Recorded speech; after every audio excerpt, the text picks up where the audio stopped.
Okay, fantastic. Thank you, Ellen. I appreciate the moniker of the professor. My picture down there over on the bottom left sort of denotes that. But I really do appreciate that.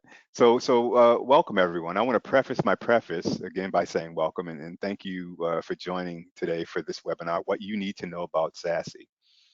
As organizations continue to adapt, to an ever-evolving digital landscape, the importance of robust, flexible, and secure networking solutions has never been more critical.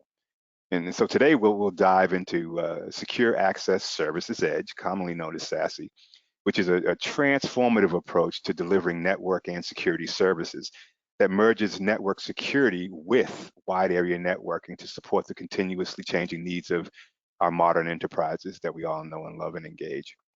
So in this webinar, we'll explore the core components of SASE, including the architecture and the component benefits. So no matter where you are on the spectrum of understanding or simply just curious about the future of secure networking, cloud-delivered security services, hopefully this session will simplify the concept and equip you with the essential information you need to begin navigating the complexities of SASE.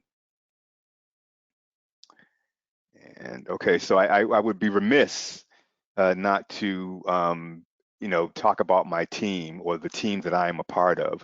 Wonderful group of individuals. I encourage you, we encourage you to reach out to us as agents, sales folks, and just partners of AireSpring. Reach out to us whenever you have questions or meetings with your end customers. We are an extension of you. And we love getting on calls and helping to wax poetic about the virtues of doing business with AireSpring. You can see over on the far right, we have all of our calendars are publicly available via Calendly, and you can always reach out to any one of us. Our links are there, and you'll receive a copy of this later, as Ellen mentioned before, so that you can reach out to each one of us at your leisure and as needed to get us involved with any opportunities that you have. So the agenda, we're going to talk about quite a few things today. I'll make some initial comments. Like I said, I'll comment on my comments. We'll talk about Gartner's viewpoint on SASE, because a lot of these terminologies are actually coined and propagated by the likes of the Gartners of the world. So we'll talk about the etymology of the term and why it is as it is today. We'll talk about point solutions that are basically solutions that are made towards point problems, right? And what those actually mean. We'll talk about the call for SASE. Why SASE? Why now, right? And then we'll dig into the architecture of SASE and the subcomponents that make it up in the core groups. We'll talk about what is true SASE. There are a lot of vendors out there that are promoting their particular indoctrination and their approach to SASE. But okay, what is true SASE, right? So we'll talk about that and some of the core components that make up a true SASE offering. And then we'll talk about those core groups that SASE is composed of, the components within those core groups and their features. And then I'll make some closing comments, and hopefully we'll have some very exciting question and answer. And then Ellen will do the brief company update after that. So both SASE, Secure Access Services Edge, and Secure Services Edge are both frameworks that were coined and popularized by Gartner. Now, from my perspective, the confusion between both terms stems from their similar names, right? The differences between SASE and SSE are the access component, which is mentioned in SASE, Secure Access Services Edge versus Secure Services Edge. And then you have these overlapping concepts between the two, marketing, right, which is spotty, industry hype, the evolution of the terminology around each of them, right, and how it's evolving. And quite frankly, the lack of a standardized framework and their definitions. So I'm going to try to clarify the differences between the two concepts with the hope of reducing that confusion. So our partner organizations and anyone else listening can understand the unique benefits and capabilities of each. So the purpose of this webinar isn't to promote any particular vendor solution, right? Because AireSpring sells many solutions and each have their merit within its particular use case. So I don't want to sort of take sides or seem like I'm taking sides here as we navigate through the webinar. So back in 2019, shortly before the concept, and this is before the concept of SASE was coined, Gartner released a report. And the report basically stated that, I quote, after decades of vendors focusing on bigger, better, faster features, that the future of network innovation will target not the features, but the way they are delivered. And I want you guys to focus on that, the way they are delivered, because that's really the core of what SASE means. And those deliveries should be have an emphasis on simplicity, automation, reliability, and flexibility. Right? Whoops, I'm moving too far ahead. Too far ahead. Sorry about that. Initial comments. Oh, oh boy. All right. Sorry about that. So the report indicated a shift in the way that industry vendors would need to look at the products that they deliver to the market in the future. So Gartner realized that the complexity to deliver a holistic solution was getting out of hand, and that because of the increase in mobile users and cloud-based resources, that any business would need to solve point problems by going to the cloud, with an emphasis on global reach and secure remote access. So the traditional solution involved, or the traditional solutions involved service chaining multiple vendors. And even though each had a legitimate use case, the negative effect was a difficult to manage technology pileup, hence the picture that you're seeing right now of different vendors, portals, etc. And so Gartner was essentially now, right, saying that this approach will not align with the future needs of enterprises. And that, is pretty much how the framework of SASE was itself born. So Gartner pointing out the obsolescence of the old ways, right? You don't want to come to the table with a problem without a solution. So they were duty bound to contrive an architecture that will replace it. So SASE is basically the convergence of multiple categories, products and solutions that already exist, right?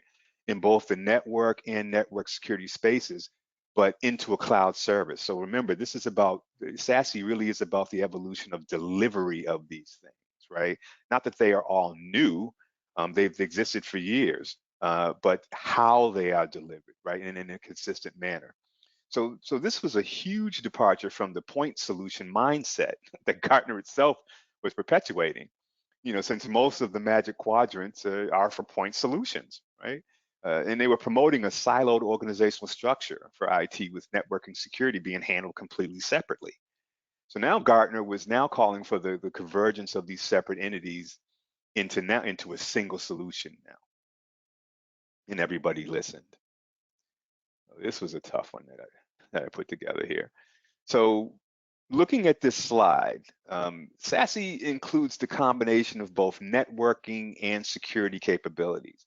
You can see that the core components of the architecture there, circled in blue, right? And then SASE being at the center of them all, right? Which is the combination of these things. So, SASE includes both the combination of both networking and security capabilities, the combination of them, right? Integrated into a single cloud-based service. So it's about the delivery of these things more. So that's what SASE really is about.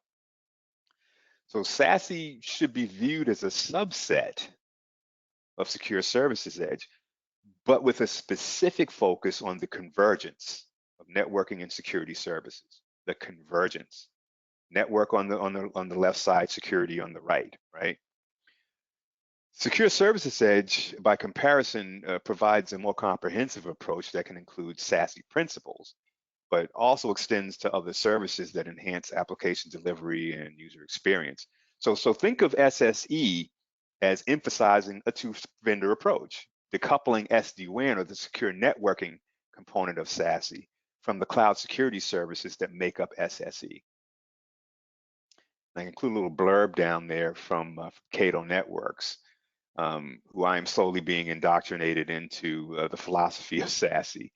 And I find that rings true, that SASE is the networking and security features that we already know, delivered via a new cloud-based architecture. So, true SASE. How do we know what a true SASE platform is with all of the plethora of information that's flying around the web? And Google's a great thing, but can also confuse the heck out of you, right? What do we know is, what do we know? How would we know what a true SASE platform is based on all this information that's flying around, right? And what are the attributes required to build and deliver the joining of networking and security into the cloud, which is what SASE represents? Well, from my perspective, it's convergence, right? Cloud native, right? Has to be cloud native. It's got to be global. It's got to be everywhere, and then it has to support all edges. I'm going to talk about what those concepts mean. So convergence addresses the SASE requirement for a single pass architecture, right? Convergence, everything in the same spot, right? Sending traffic through the legacy stack of multiple vendors, which we talked about now via the point solutions mindset of the past. In those devices, they produce redundant service cycles, right? Discrete policies and dissimilar code, which impacted the efficiency and speed of delivering cloud services. When you have to decrypt here and encrypt there, and then decrypt in this other segment and decrypt there and encrypt there, you can imagine that holistically, the overall experience to the end user isn't necessarily going to be one of performance, right? So the convergence, or that common architecture is key to the delivery of true SASE. Then we talk about cloud native, right? Appliances, right? Putting CPE on-prem, right? Devices are location bound. They're there at the location. How does that really help the cloud, right? How does it help remote users that are looking to get to other resources other than that are located at that site? Applications are appliances are location bound, and they tend to make things more difficult to manage and scale and deploy. I mean, you need different models for different loads, right? Patches and upgrades and high availability configurations really only tend to add to the mix, right, of complexity. But the cloud was designed to be self-healing and to scale in that way, right? So if it's cloud native, then a lot of the challenges associated with these point-based solutions, location-bound solutions, are addressed by it being cloud native, right? Because the cloud was designed to be self-healing and to scale. So it's got to be global, right? True SASE, in my opinion, requires a multi-tier global network, right? With lots of POPs, points of presence, in proximity to where your customers are, right? For the sake of service performance, security, right? And scalability and a quality end user experience. And then, all edges, right? The concept of being able to cover any edge, which from the perspective of an enterprise, can include headquarters, branches, data centers, people, mobile devices, whole clouds, right? And discrete applications.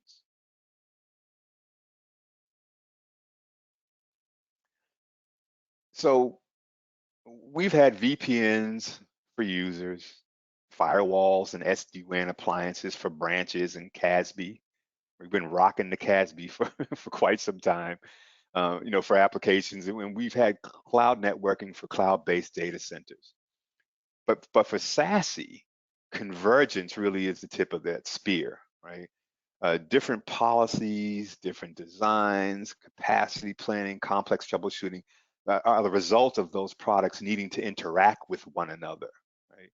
Service availability, continuity, and user experience, all of these things are affected and they must have the ability to be addressed in a consistent and simplified manner. Simplicity is key here, right? Elegance is in simplicity. Speed is in simplicity.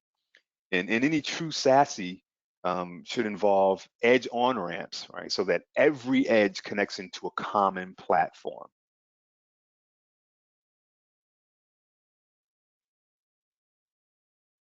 So a true SASE platform, right, when we talk about what is true SASE, a true SASE platform will have the same policy, same high availability design, then it will have no capacity constraints because it lives in the cloud, and simplified troubleshooting. SASE requires that all edges connect to a common platform. And that's a requirement for SASE, right? It really does require that all edges connect to a common platform so that it can deliver consistency, security, and optimized access from any edge to anywhere traffic needs to go, which is usually some sort of cloud destination. SASE is about taking complexity out of the mix, right? It's not about being complex, it's about, or making things more complex, it's about taking it out of the mix and making things simple, automated, and more reliable, right? I mean, that's what the cloud has always been about, right? So hopefully that has helped to paint a picture of what SASE is in comparison to SSE and some of the other core components of that make up SASE. So let's, we've talked about the architecture. So let's talk about the features, right? The underlying features of the subcomponents that make up SASE. So I thought this slide was so powerful. I have to show it again. But Gartner, being the purveyor of the terminology, they divide SASE features into three core groups. In the network and SSE core groups, SD-WAN and ZTNA, which stands for Zero Trust Network Access, deliver to the on-ramps, which connect users and locations to the security features in a secure manner. And all of this is done within the context of identity, right? Who's the user? What are they accessing? What is the risk involved with giving them access? And that's all done with encryption and decryption at line speed, because remember the user experience is of tantamount importance within the SASE framework and the concept of SASE. So this would also include capabilities that span every conceivable security, network security, and networking category. And I don't know about you, but some of the subcomponents under the security portion, there may be things in there that you haven't heard of before. I had one of my agents ask me about secure DNS and why that was there. I'm going to help to, hopefully he's on, I'm going to help clarify the reason why secure DNS is and does play a big part in the security subcomponent of SASE and why. So considering that what we've discussed so far, the question that usually is asked for me is, well, what features must the customer choose, right? Well, there is no must, per se. The customers really the customer's needs should set the priority. I mean, really, they may not want remote browser isolation, right? They may not want to do firewall as a service now, but maybe later. All the capabilities that you see are up for consideration, right? And what the industry shows me is that the enterprises realize benefits from deploying the core capabilities of SASE first, which for me are SD-WAN and ZTNA. And by doing so, they immediately benefit from the convergence, cloud native, global, all edges. We talked about that earlier, capability of SASE, which result in immediate cost and risk reduction, efficiency, and simplicity. So those two things always sound like a great place to start when you're talking about migrating to SASE.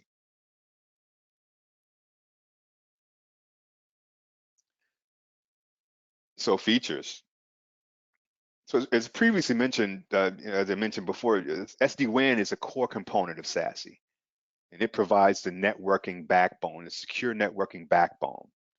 It ensures efficient and reliable connectivity by dynamically routing traffic through the best available paths, optimizing performance and reducing latency, in the SASE framework. And in the SASE framework, SD-WAN integrates with various security services to provide secure, optimized access to applications and data across the enterprise. And we're probably all very familiar with SD-WAN. We sell a lot of it. AireSpring has 3 and going on 4 different flavors of SD-WAN that are very popular amongst the agent community. So we understand that how SD-WAN has, been that sort of initial on-ramp into the foray of SASE for a lot of enterprises. And zero trust network access is really, it's another essential component of SASE that helps to enforce strict access controls based on user identity, device health, and other contextual factors. And it follows the principle of never trust, always verify. My boss, Mike Chase, always says that, trust but verify. And it helps to ensure that users and devices are continuously authenticated and authorized, which is key. Once the devil's in, the devil's in, right? You don't want to let the devil in. So in the SASE framework, ZTNA replaces traditional VPNs by providing more granular and secure access to applications and the services that it's trying to get that end user to reach in the cloud. And that should be regardless of the end user's location. And it enhances security by reducing the attack surface and ensuring that only authenticated users can access specific resources. So now we're going to really dig into some of these subcomponents that we discussed before, or that we saw in previous slides. And these are really the meat and potatoes of the security aspect of SASE. And these are subcomponents that can be delivered individually, again, and or as a part of other components within the security framework of SASE, or the SSE framework of SASE. So firewall as a service is a service that offers it's a scalable, and because it's in the cloud, and flexible solution for network security. So by moving firewall functions to the cloud and integrating them with the other SASE components in the cloud, enterprises can achieve centralized management, advanced threat protection, and optimized performance because it's in the cloud and scalable while reducing costs and complexity. This unified approach helps to ensure that security policies are consistently applied across all network traffic, not just the traffic going into one location or the other, and should help provide robust protection for users and data regardless of their location. RBI, it's not a baseball term. Remote browser isolation. This subcomponent offers a means of securing web browsing by isolating potentially harmful content in a remote environment. So, you pull up a bad website and RBI senses that it's bad, it isolates that browsing session into sort of a sandbox. So this approach enhances security, obviously, and protects sensitive data, and ensures a safe browsing experience for the users and, quite frankly, for the enterprise. So by integrating RBI with other SASE components, which these things can be stacked and correlated, organizations can achieve a comprehensive and unified security strategy that supports modern networking needs and remote work environments. IAM, identity and access management. So this plays a vital role in securing access to resources by implementing robust authentication and authorization mechanisms. So by integrating IAM with other SASE components, organizations can ensure consistent, secure, and user-friendly access control system that supports zero trust principles and adapts to the modern networking needs of modern businesses. The benefits of IAM within SASE can include enhanced security, improved user experience, comprehensive visibility into the users and where they're going, regulatory compliance, which is a big part of what SASE helps to address, and streamlining the operations of the businesses. ultimately all contributing to a holistic approach to network and security management. Now, endpoint security helps to provide comprehensive protection for end user devices. And we know there's a ton of them out there, right? By integrating advanced security measures with the broader networking security strategy. By unifying endpoint security, right, with other SASE components, organizations can achieve a cohesive and secure and zero trust security posture that protects against a wide range of threats, supports remote work, and ensures compliance with regulatory compliant requirements, because that's huge for a lot of industries that we support. The benefits of endpoint security within SASE include enhanced threat protection, improved visibility and control, consistent policy enforcement. Again, consistency is key in a holistic approach to securing the requirements of modern distributed networks.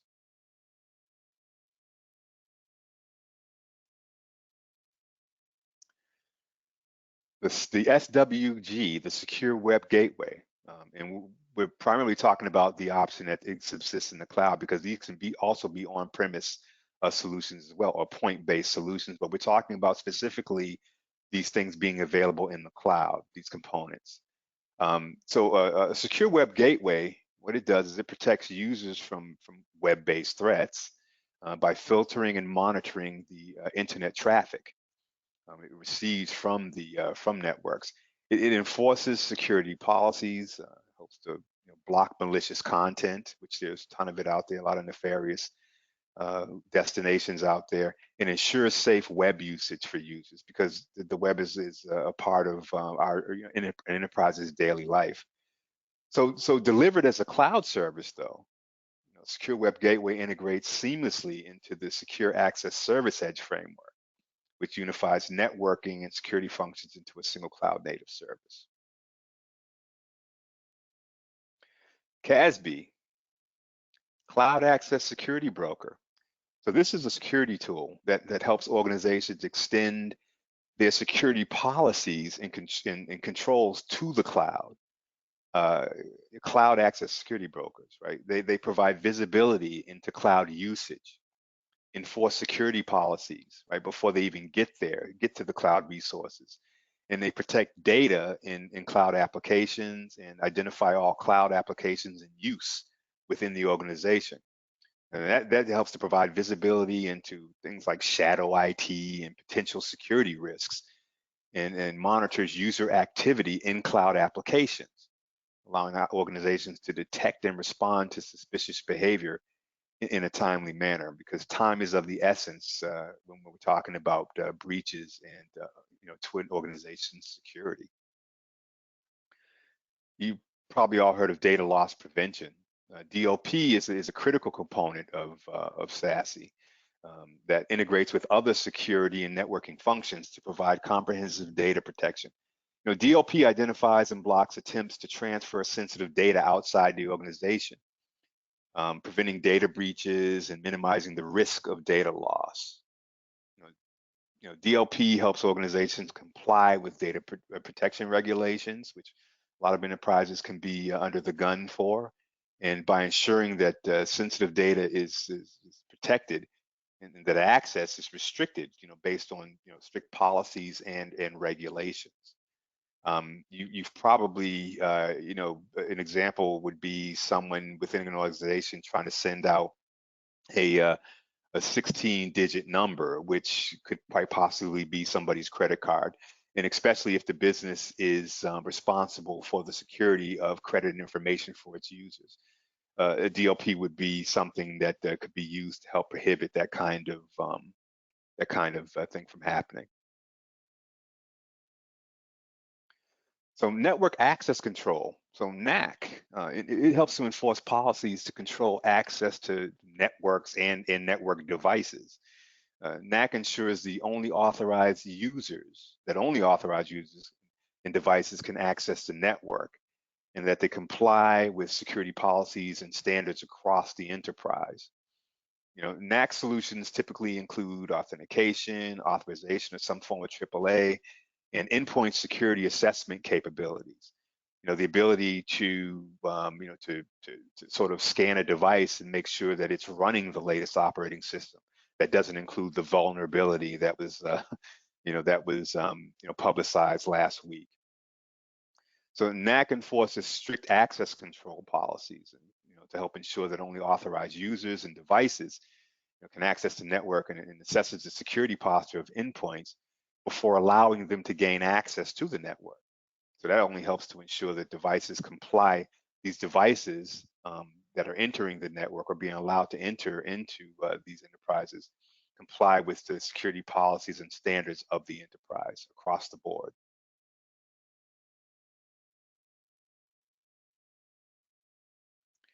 So secure DNS, right?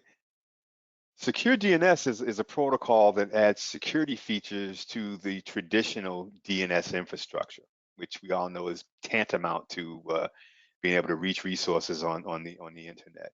And it helps to protect against threats such as spoofing, right? DNS spoofing. You may have heard of cache poisoning and man-in-the-middle attacks, which I'm pretty sure most of you have heard of. Secure DNS helps to ensure that the DNS queries and the responses to those queries are authenticated and encrypted, thereby enhancing the security and privacy of DNS transactions. I'm not sure if you knew this or not, but traditional DNS is vulnerable to spoofing and cache poisoning attacks, which can lead to unauthorized access and data breaches. And so without secure DNS, attackers can intercept DNS queries and redirect users to malicious websites, ultimately compromising an enterprise's security. Threat intelligence, TI, this plays a crucial role by proactively identifying and mitigating potential threats. Cyber threats are becoming more sophisticated, and making them difficult to detect and mitigate using traditional security measures. Enterprises need to act quickly these days, right, to mitigate threats and prevent potential data breaches or disruptions to their services.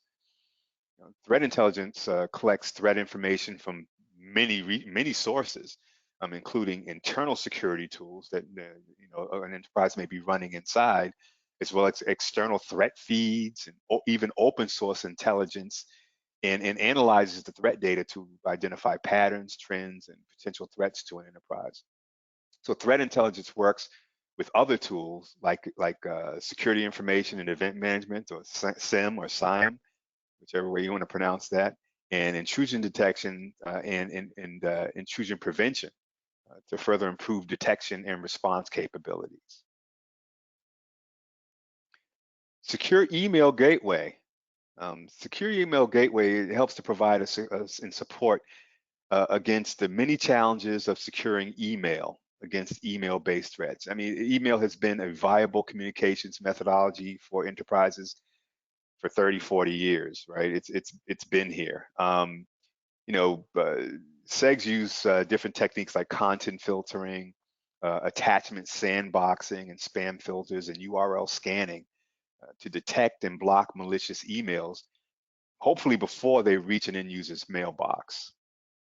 SEGs can enforce policies to prevent sensitive information from being leaked via email also, right? Ensuring compliance with the regulations, and can even encrypt emails to protect sensitive information in transit, ensuring that only intended recipients can read the message. So SEGs can also authenticate incoming emails using sender identity technologies to help reduce phishing attacks, which we've probably all been victims of at some point or another. Web application and API protection, WAAP. This is a crucial component of SASE, but it focuses on safeguarding web applications and APIs from various threats. This kind of protection is essential for SASE architectures, which are API dependent. So it makes sense to want to protect that protocol, just like we did with secure DNS. Web application and API protection monitors API traffic to detect anomalies and to help prevent abuse, such as excessive requests, right? Sort of almost culminating into a DDoS sort of a response, and unauthorized access attempts, right? and from devices and or applications that are unauthorized. It enforces access control policies to ensure that only authorized users and applications can interact with those APIs.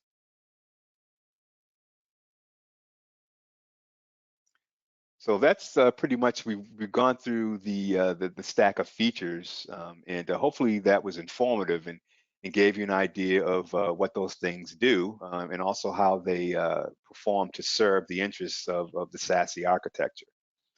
So in my closing comments, I like to say that SASE represents a transformative shift, right, into how organizations approach network security and connectivity. By converging network and security services into a single cloud-native architecture, SASE offers unparalleled flexibility, scalability, and comprehensive protection for the modern enterprise. As businesses continue to embrace digital transformation, remote work, and cloud-first strategies, SASE's importance is only going to grow. SASE is more than just a technological advancement. It's a paradigm shift that aligns with the demands of modern distributed and cloud-centric IT environments. And by unifying networking and security, again, SASE unifies networking and security. And SASE serves to provide a holistic approach to protecting digital assets and ensuring seamless connectivity and enhancing the overall user experience. So as technology continues to advance, SASE is going to remain at the forefront, driving innovation and enabling organizations to securely navigate the complexities of the digital age. So the future of SASE is bright, promising greater agility, security, and efficiency for enterprises worldwide and regardless of size. So now I think I want to open up the, thank you for listening to the presentation. I hope you found that valuable and help to clear up some of the confusion around the SASE and its core components, and what exists within those core components and what they mean and how they are used to serve the interests of enterprises. So I guess now we'll take some questions about what we just went over, and Yes. move on from there. Thank you, Clinton. That was really good. I know it cleared up several misunderstandings that I personally had about this security ecosystem. So I hope it was helpful to other people who are on this call. Very good explanation. We do have a couple, excuse me, couple questions. How much choice does the client have to choose individual elements of a SASE solution? For instance, can they use Zscaler for authentication? I'm assuming that means can you, or even a larger question, can you mix and match um, those different elements from different, um, vendors? Absolutely. Remember when we first started the conversation, we were talking about point-based solutions, and how SASE is a framework to help deliver those solutions in a cloud-native manner, right? But absolutely, you can choose, and I did also talk about how some customers may want only certain aspects, or only require certain aspects of SASE. So you can absolutely do that. You can, for instance, you can purchase SD-WAN from AireSpring. You can purchase VMware SD-WAN from AireSpring, and then we can use either NVF or network virtual functions, and or VPNs or whatever to connect traffic from that network up to SSC providers like a Zscaler, right, or a Netscope, right. So yes, there's still the option of a two-tiered approach to this, and that's pretty much been the methodology up until this point. But again, SASE really is about the convergence of those things, right? And minimizing that thing we talked about earlier, the pile up, right, of all these different technologies, and also to help address again the the requirement for these things to traverse different platforms with the possibility of impacting overall performance. Again, this SASE is about convergence versus separate solutions. Hopefully that helped to answer the question. Okay, good. If not, I'm sure Mike will add on. But Is that my okay. boss? Well, it could be. We have to unmute Mike though. Mike is muted right now. He's on the call. We appreciate Mike Chase being on the call, but this is one Absolutely. time where we can mute you, Mike. Um, okay, next question. One of Gartner's profiles of SASE was single pass encryption, decryption. How does this apply to AireSpring's approach? It does. It does. It does. Look, we don't necessarily create the technology that we sell, right? I mean, Fortinet, um, Cato, Cisco. We don't create that technology, so we're beholden to the techniques that are used within the frameworks of those vendors and then the solutions that they create and that we sell.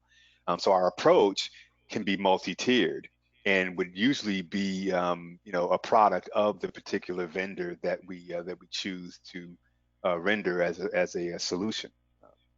So our approach is multifaceted. And it really depends on the requirement of the end user. Remember, these things really should be driven from the aspect of the end user requirement, not necessarily from the umbrella terminology of the technology. That was a very political way of answering that question, by the way. Okay. I'm sure if, and we should probably find Mike Chase and unmute him. I believe on Mike's SDX boot camp, he goes into more specifics about specific vendors, whether they're ones that Right, AireSpring works with or ones that are just available in the marketplace. So right. that would And be a and good I question really for Mike just, Chase. yeah, I didn't want to take any particular sides here. I don't think that serves the I don't think it serves the industry, but your mileage may vary in that approach. So Yeah. Is it fair to say that the solutions engineering team's job is to work with the partner to craft the best solution for that client and that client's situation, absolutely. regardless of vendor? Yeah. Absolutely. The product or the solution that we construct based on customers' needs can be different, even when the same question is asked, even when the same need is required. The overall solution, and based on the nuances of those needs, can actually culminate in the deliverance of a completely different solution that, in the end, delivers the same, and addresses the requirement of the customer. But may involve a completely different vendor and technologies. Makes sense. Okay, here's another question. Can you speak to the reporting capabilities available on the platforms that we provide to customers? Like if there's reports on threats, I don't know. I'll let you handle that because this is your wheelhouse. Yeah. So it really depends. Again, we have multiple platforms, and each one of them provides robust reporting capability. Whether you're talking about the Fortinet solutions that we sell, the Velo Cloud by Broadcom Velo Cloud solution that we sell. I'm confused about what to call that these days. It's gone through so many name iterations. And even our Cisco Meraki solutions. They each have their own reporting capabilities. And so, again, this is all should be driven by the needs of the customer. They all have their different reporting capabilities, but from my perspective, they all have very robust reporting capabilities. But again, the requirements of the customer will drive and or dictate which technology is chosen to help meet their needs. Okay, good, very good. Next question. By the way, they say great presentation. As a follow up to the previous question, what is the impact of not implementing all of SASE's features? That technology pile up. Again, the beauty of SASE, or the wish for SASE, is again that common platform, right? When you choose different vendors to help address different areas or different aspects of an enterprise's needs, ultimately what you end up with a lot of different things, different portals to navigate, different pieces of CPE to power and or address and keep firmware updated on. just different, different technologies all the way across the board. So I think that, one of the thing that you would face, by not indoctrinating your enterprise into a specific vendor, is that sort of vendor sprawl that we talked about before. Again, there's beauty and elegance in simplicity and similarity, and there's beauty and speed and less complexity involved in that. So I think that when you take that old approach, right, that we talked about in the very beginning, that point sourced approach, right, dealing with different solutions in different ways with different vendors. And up until this point, we really didn't have too much choice. But that's sort of the road you're going back down. You're going back down that legacy, that legacy approach to these things. And ultimately, you end up with a whole bunch of stuff to manage, and you're reducing complexity and basically just creating what we called earlier on in the program vendor sprawl and technology pileups. Yeah, makes sense.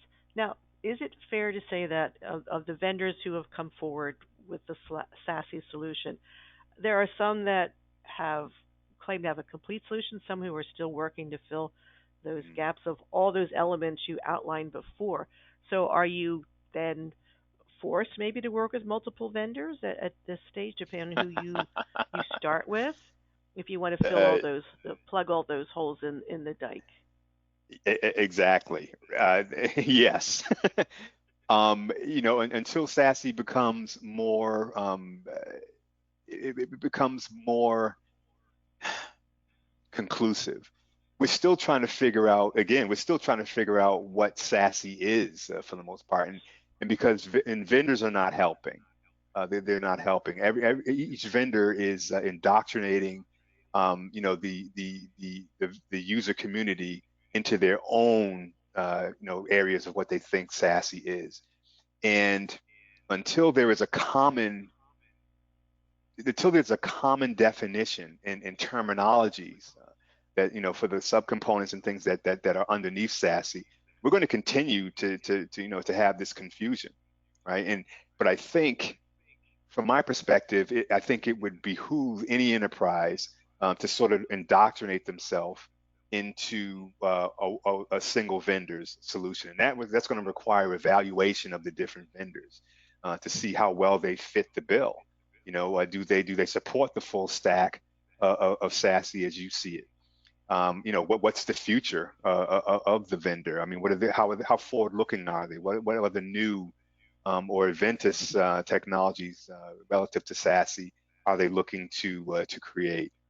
So it really is about research and consideration of what your business needs now and what it's going to need in the future. Okay, great. Um, there's another question. If many of the components are web-based, what happens locally when loss of internet occurs? Well, if you can't get to the internet, you can't get to the internet. The cloud, the internet is the cloud, or it's the way to the cloud. So the internet is key. And I think that businesses that are becoming more and more cloud dependent have to make sure that they are creating contingencies and developing the solutions to help address that phenomena, right? I mean, nothing works without power. Forget about internet connectivity. What if your power goes out, right? I mean, then your routers and switches and all the infrastructure that you depend on to get to the cloud and to the internet don't work. So it really is a multi-tiered strategy. Enterprises really have to think more outside the box and think about the stack, including these things that may not necessarily fall underneath the moniker of SASE. Power, right? How do I address power outages? Because that my entire business is rides upon. So, you know, look, you would have to build those things in to whatever solution. SD-WAN is foundational to SASE and helps to address a lot of those things. Link remediation and failover, to different ISPs. Those are all some of the core functionalities of SD-WAN itself, which again is one of the core components of SASE itself. But again, all of the diversity in the world won't matter if you can't power the infrastructure that supports that. So it really is a matter of thinking outside the box. Redundancy for redundancy's sake can get redundant, I So it like to makes say. sense. You need to have backup and redundancy for, and maybe a hot standby um, on some of your appliances too, to prepare for Exactly. the unexpected. Yeah. Right. Sending two cars across a bridge, that, and if the bridge falls, then, no cars can get across it, right? Hmm. You have to think about these things. You really have to think about these things in a multi-tiered manner, and you have to think outside the box, especially when you're talking about redundancy and the ability to be able to reach the critical resources that your enterprise needs to function. We have a comment from one of our attendees today. Says last week a SASE type of system failed, and they lost a 7 terabyte database, Oh and boy. there's an ongoing investigation. So it could be something that's as rich as this technology gets, something as simple as uh, more than one internet provider or wireless 4G LTE backup, and Backup. could, Exactly. And which and is you know not it, that expensive these days. Could be important. exactly. And yeah, look, a 1500 kilowatt diesel generator ain't that much money. No.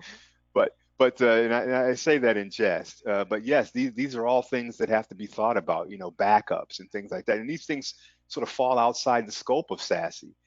You can have SASE, from A to Z, but if you're backing up your critical data in one location, that really falls outside the scope of SASE, right? That's more of an enterprise consideration, right? Backing your critical Yeah. data up and its Business, yeah, availability. business continuity and disaster recovery.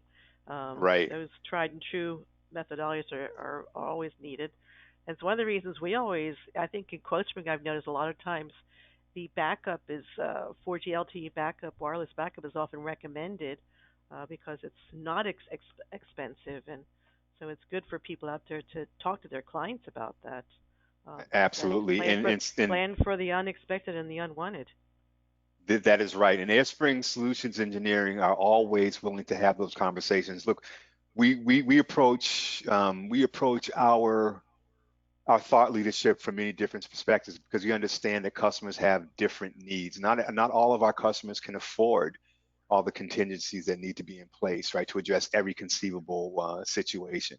But what we do is and we try to do is consult from the perspective of what our customers can support, and making sure that whatever solution we put in place is as robust a solution as possible for the money that they're willing to spend.